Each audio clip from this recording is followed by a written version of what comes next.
the wheels are always about to fall off or partially falling off. But I'm trying to like be, give myself some patience and kindness about that, because the world is not designed for people to do what I'm doing.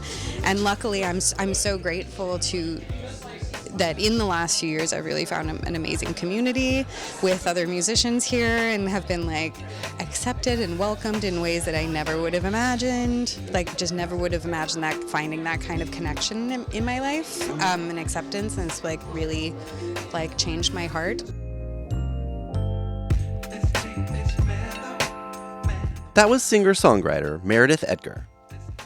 I'm Jeff, and this is Storied San Francisco, a podcast all about the artists, activists, and small businesses that make this city what it is.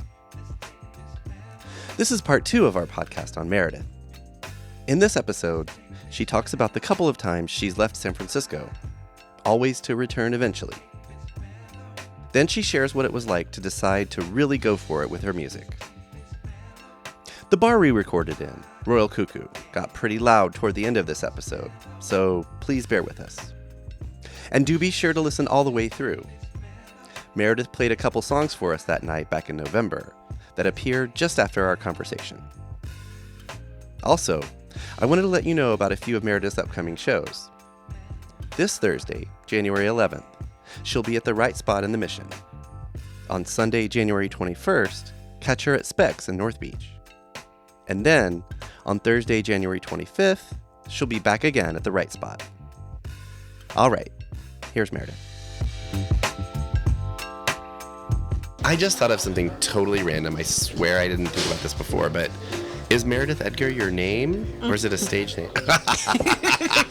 I think I would have chosen something with fewer syllables, probably. Yeah, no, that's my name. I thought for the longest time I've always liked my first name, but I have just been like, and it's not that I dislike my last name, but I definitely thought for a while like I should probably go by something else. This is just a lot, like not very cool sounding or whatever, but then it's just that's a whole thing. It's a whole thing to come up with a name. And I think it's one of those things where when it's your name, you think those things, whereas outsiders are just like, it's just Meredith Edgar. Yeah. Like, oh yeah, she's playing. Let's go see her. Yeah, but people have been like, you sound like you're like a Victorian ghost or something. I don't know. But that's kind of cool too. Yeah, I'm like, that's cool. I never would have thought of that, but yeah. You're a walking ghost story now. Yeah, that's fine. Okay, well, so let's, I guess, what is the story about or behind your, and of course it doesn't have to be like a singular moment, but like when did you decide like this is the thing I'm doing? And do you have a day job? I did. I had many day jobs. I tried many types of day jobs for a long time, and felt terrible at all of them. Yeah. Just they're terrible, let's be real. They're awful. I guess. There's like 5 of them that are good. I feel like I had one that and don't get me wrong, like I've learned a lot from like the various jobs that I had. I learned a lot. It was not that any of them were 100% terrible. I'm not trying to paint this in like either black or white, but like in terms of how I felt, like how capable and good and helpful, whatever I felt, and happy. It was, real low at most places. So, I tried. I did like retail when I was younger, and then like went to get my esthetician's license to like do like skincare. I worked for dermatology practices for a long time. Because I liked the idea of not just kind of doing fluffy, fun stuff for people's skin, but actually doing something that would like change and like help people. But and that was really, it was like really fascinating in a lot of ways. But even there, like some of the situations I like wasn't happy, just still felt like my brain doesn't work the way it should to work in a place like this, whatever. Also, most of these offices are just also like just kind of insane in terms of so just stressful environments and stuff. And then I wound up going back to college, and and like finished a degree in psychology. Where I was thought this? I was gonna. This was in Austin. I lived in Texas. Austin for 5 years. Yes, lived in Austin, Texas for 5 years. Basically the last place I lived before I came here. Oh really? Oh, that's cool. When I'm from Texas. Oh, okay. But I went to school in Austin. Oh, neat. Where did you Yeah. go? Did you go to UT? UT. Okay. Yeah. Neat. Yeah. Yeah, I went to St. Edward's. Oh yeah, that school. I wanted to go to UT because their music program was so amazing. Yeah. But I was also whatever. It has a lot to do with the fact that I was going back at a later age, Right. and I wanted to like get through it quickly. To do the work. Yeah. Yeah, imagine that. Yeah. And yeah, it wound up being overall a really great experience, like going back and doing that. But while I was there, the first 4 years I worked for a dermatology practice, and then the last like year and a half, I think I worked for this amazing place called the Sims Foundation, which is a mental health nonprofit for musicians and their families, Austin musicians and their families. Amazing. It's this like tiny, I'm sure they've grown at this point, but I basically got to do an internship for them as part of my school program, and then asked for a job when the internship was done, and that was like the best day job up until where I am now. Like, was the best day job I had ever had, just because even though it was really challenging, and it's not even that I can say that I was great at the work I was doing, but it was so meaningful to me, and it was worthwhile. in this, and it was in this like, the middle of a Venn diagram of things that are really, really important to me, like the importance of mental health, and then music, and like musicians having access to those things, and it was really, really incredible. Yeah. Austin has a way of like taking care of its own. Maybe it's like I think they're good at it. Yeah, good. Of course, not perfect, but like I think maybe it's because of what Austin is. Yeah.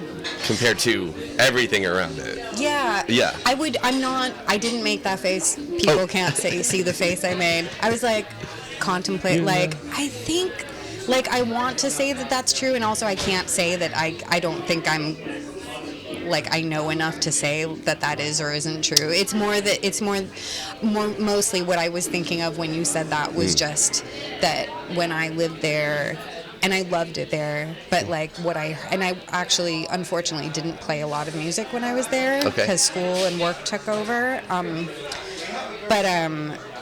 Like I just working for the Sims Foundation and meeting some other like musicians in Austin too. Like, so, it was so parallel to what has happened here, where like so many artists and musicians have gotten pushed out, have gotten priced out of their hometown, their home city, and then have to like commute in for work, or and it happens, not just musicians, obviously, like teachers, all kinds of people have to do that, blue collar.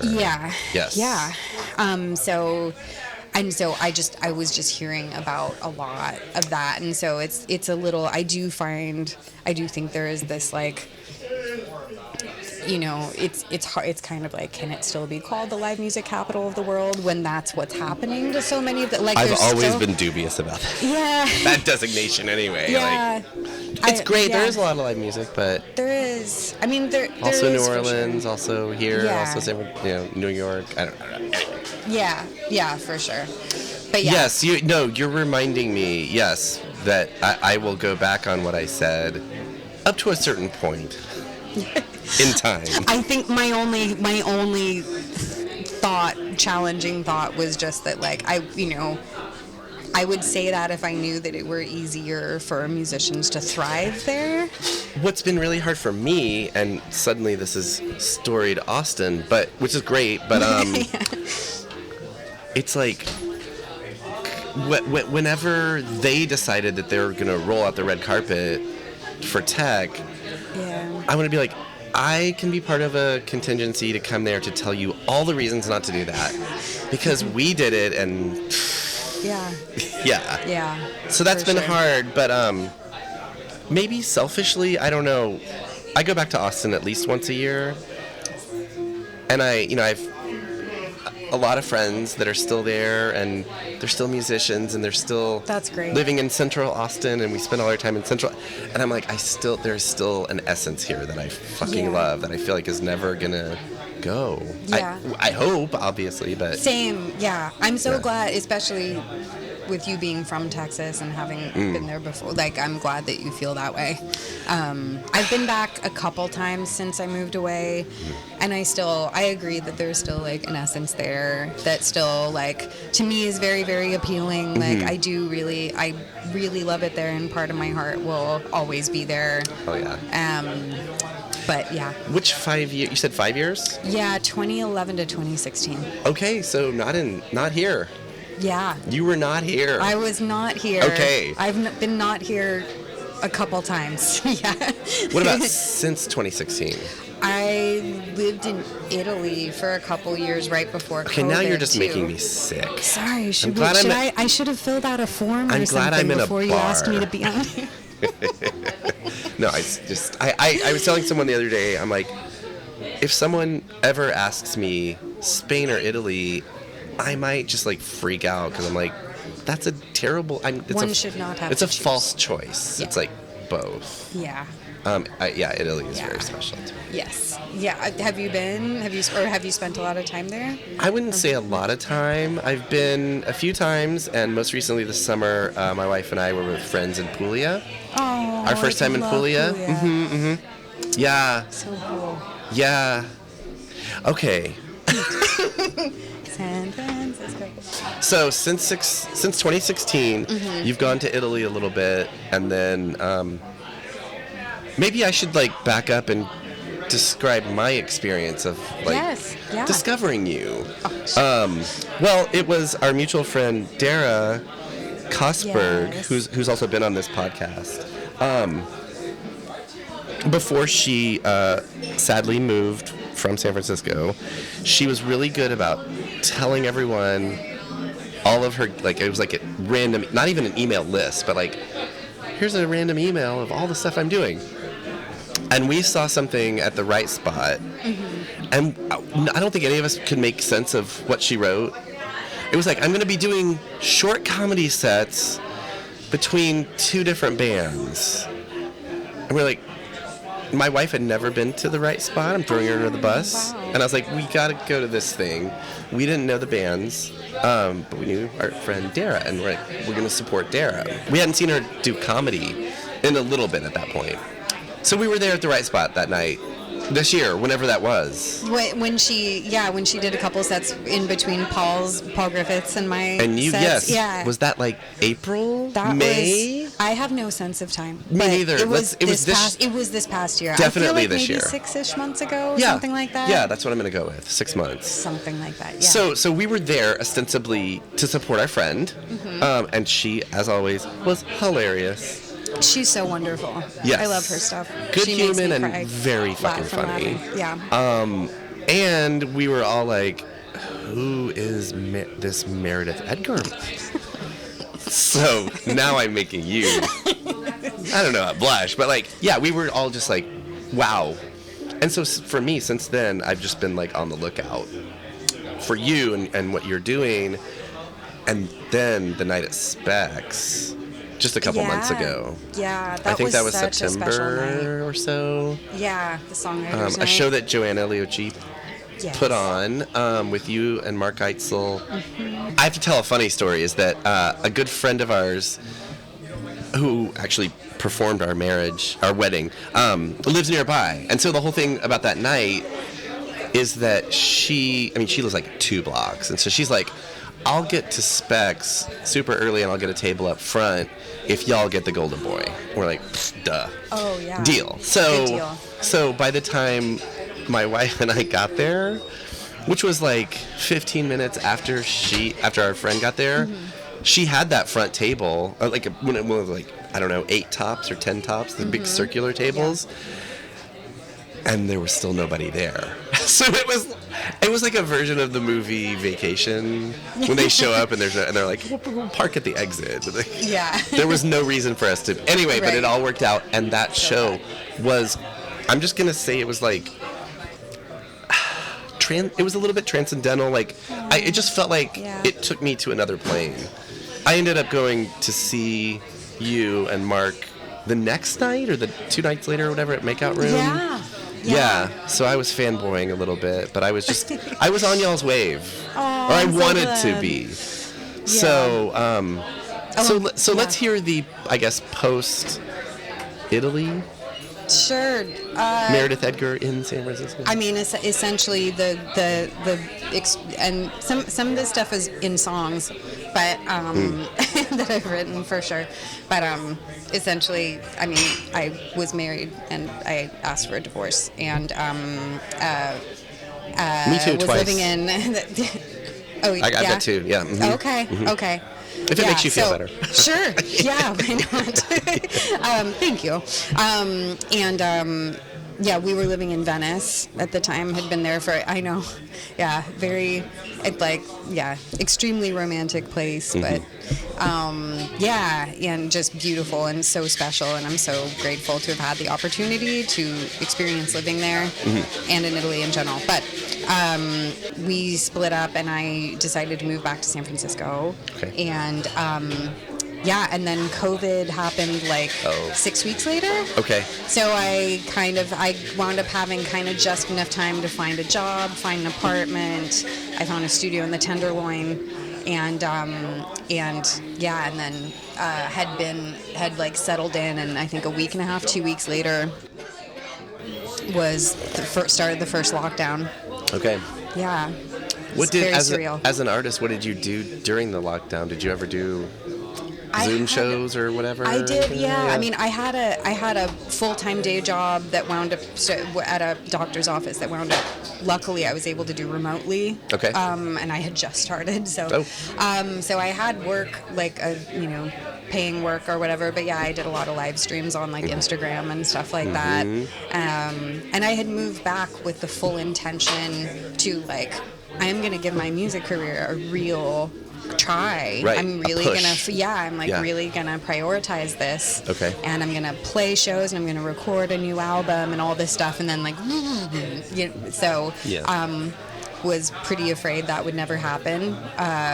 But yeah, did some online streaming sets from home, and then once it was kind of allowed, did masked outdoor distanced things outside Amato's and outside Charlie's Cafe and outside the Right Spot eventually, and stuff like that, and that really saved me throughout the lockdowns. Yeah, socially, creatively, both? Yeah, both. Yeah, sure. Yeah, because I was living alone, very, very isolated, especially very different from my previous situation, and and then also creatively, because I had come back with this big start life over again, this is going to be the focus, and nurturing that part of myself and trying to find some confidence and joy in that, and then the universe says no.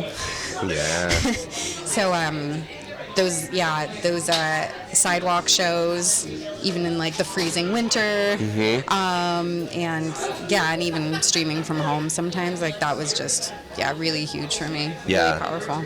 And obviously we're all in, I'm knocking on wood, a better place. Would you say that you've hit a stride of playing and recording, and are you doing what you set out to do? I think technically I am. Not gracefully. Well. Not gracefully whatsoever. The wheels are always about to fall off or partially falling off. But trying to like be, give myself some patience and kindness about that, because the world is not designed for people to do what I'm doing. And luckily I'm so grateful that in the last few years I've really found an amazing community with other musicians here, and have been like accepted and welcomed in ways that I never would have imagined. Like just never would have imagined that, finding that kind of connection in my life, and acceptance, and it's like really like changed my heart. Yeah, very like the last few years, like basically since the pandemic, has very oddly for me personally been like a really like transformative period of finding community in like not just in the music community, but definitely that's been a big part of it here, and but also just like feeling like a part of something, and finding other people who are also just kind of like musicians and also other creatives, and just kind of like not typical, who are trying to have like not typical not that there is anything wrong with having a 9-to-5 job. You really should have one here. Yeah. No. And those of us who don't are a little crazy. But like, trying to kind of make that creative stuff, have that creative life here despite the conditions. And that's been really, really meaningful. Yeah. Pretty amazing. You mentioned recording. Have you? I wound up recording an album at Women's Audio Mission in 2021. Okay. So it was still, I don't remember whether it was like lockdown or one of the gray areas around a lot. It was like, but I just remember that other studios weren't open yet. Okay. But Women's Audio Mission was allowed to be open because they were like an educational center as well. Because they're I don't know if you're familiar with them. Not really. They do really wonderful work. So they are a recording studio, but they also, a lot of their work is providing like audio production education courses for women and non-binary folks, because the majority of music production is like done by men. This is men. Yeah. Points to self. Yes.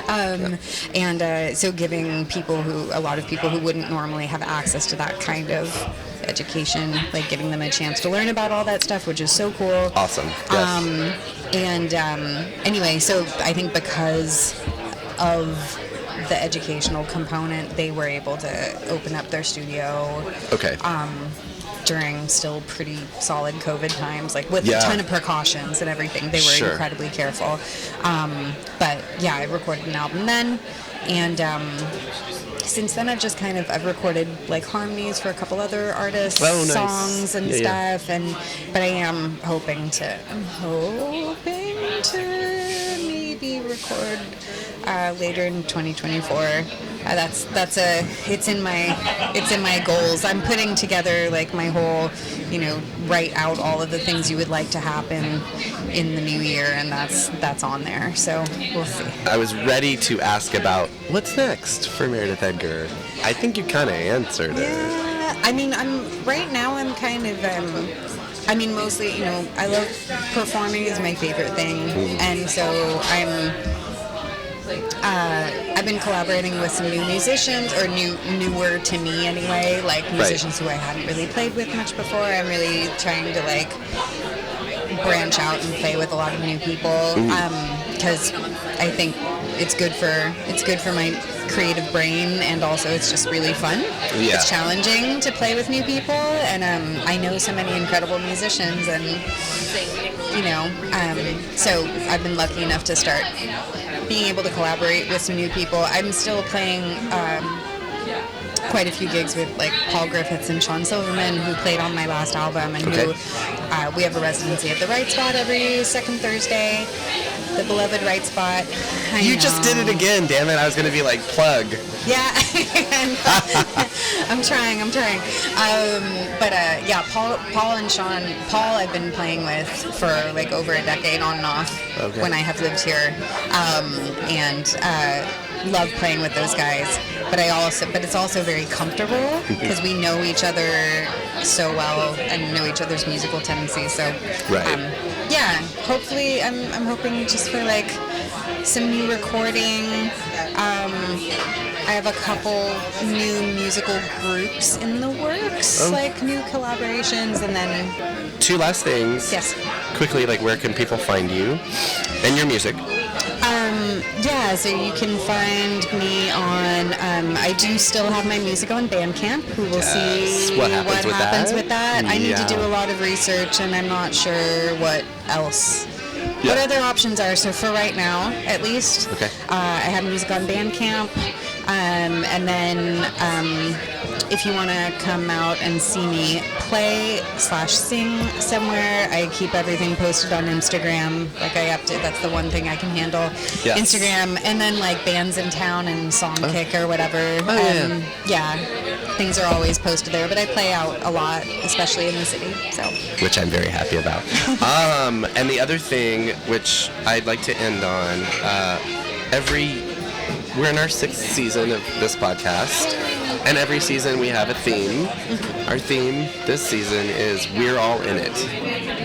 What does that mean to you? And remember, this is the we here is San Francisco.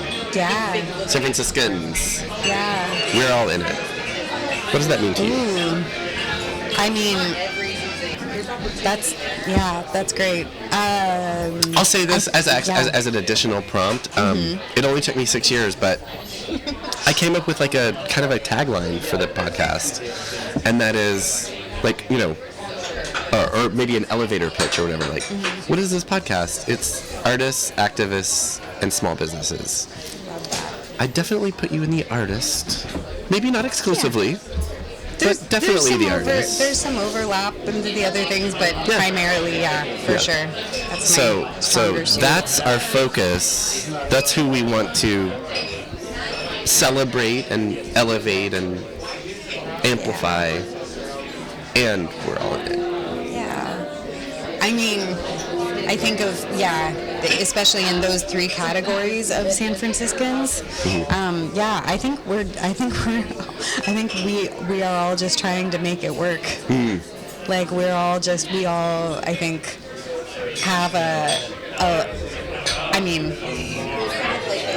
I think most of us at least just have like such a love for this city, even if it breaks our heart a lot of the time, right? It's like a very bittersweet thing to be a San Franciscan, I think.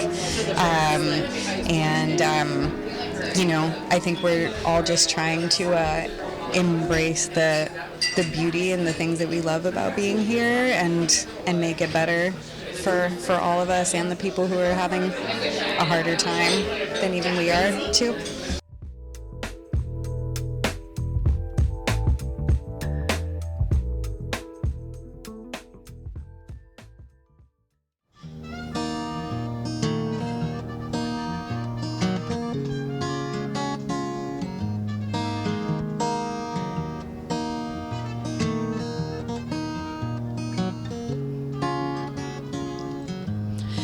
I wanna run for the woods, wanna get while the getting's good, want you to come take me, get on out of the city, 'cause all those things I said I'd do, well in the end they were all for you.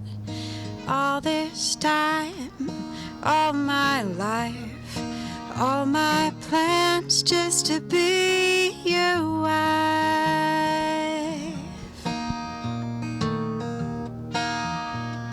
Baby, let's take a couple breaths while we still got autumn left. There's blood on my hands and I know what I've done.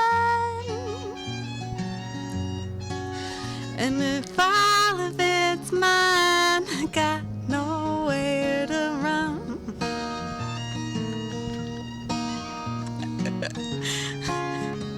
It works.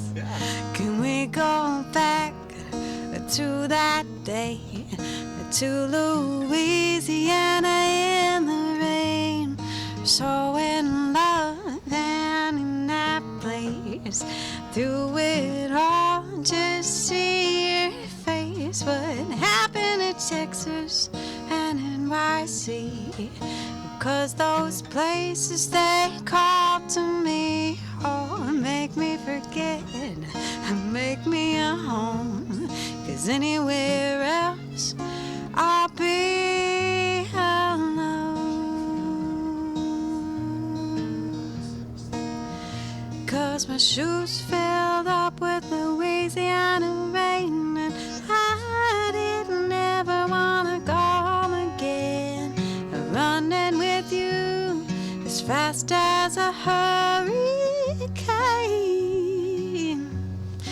I want you in leather Louisiana rain.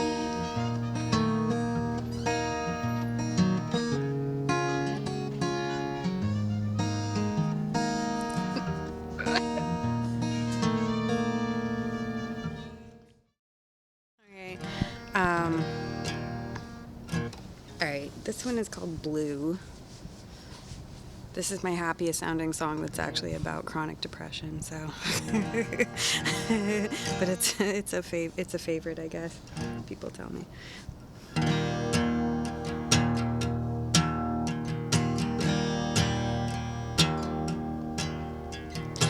Ooh,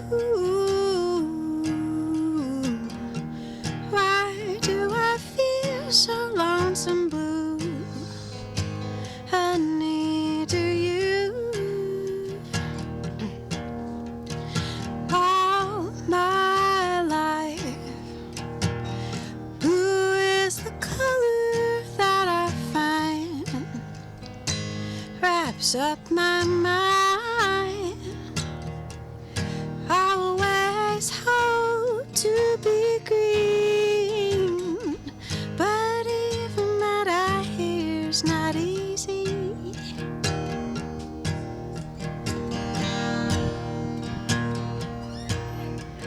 It's in my blood and in my past and future too.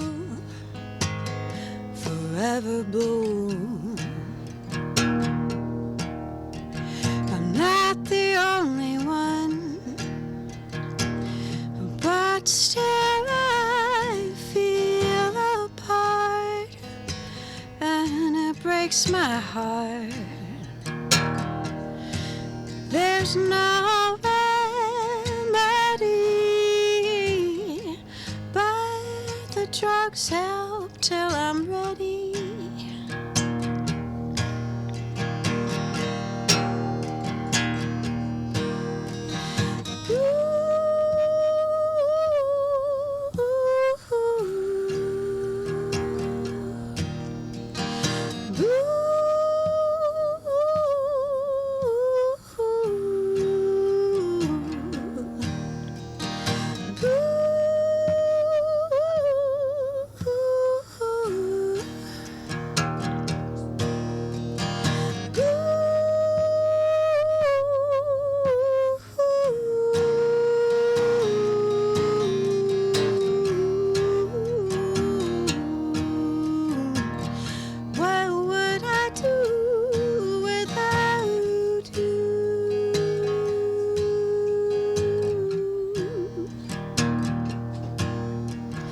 Just stick around, 'cause you make the sweetest sound.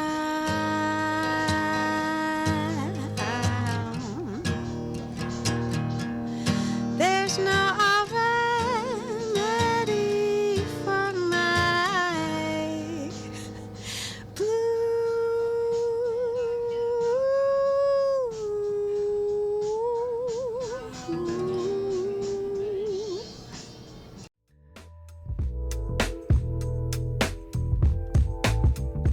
That was Meredith Edgar. Follow Meredith on Instagram, Bandcamp, Songkick, and Bands in Town. Coming up on the next episode of Storied San Francisco, we visit Tenderloin Museum and talk with the museum's executive director, Katie Conry. Look for episode 7 next Tuesday, wherever you get podcasts. Music for Storied San Francisco was produced, performed, and curated by Otis McDonald. Aaron Lim of Bitch Talk Podcast is our contributing producer. And the show is produced and hosted by me, Jeff Hunt. Now in our 6th season, we have more than 200 episodes available on our website, storiedsf.com, or wherever you listen to podcasts. If you're able to, please rate and review the show, and drop us a line at storiedsf@gmail.com. Thanks for listening. Keep rejecting those silly doom loop narratives about our city. Stay wacky, weird, healthy, and creative. And we'll see you next time on Storied San Francisco.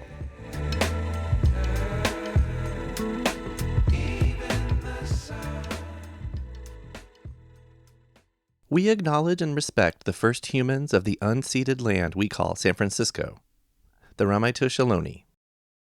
We condemn the genocide of these and other tribes across the Western Hemisphere. We honor their legacy and history, and we support rematriation and sovereignty efforts. This podcast is a proud member of the BFF.FM podcast network. Learn more at podcasts.bff.fm. BFF.FM, best frequencies forever.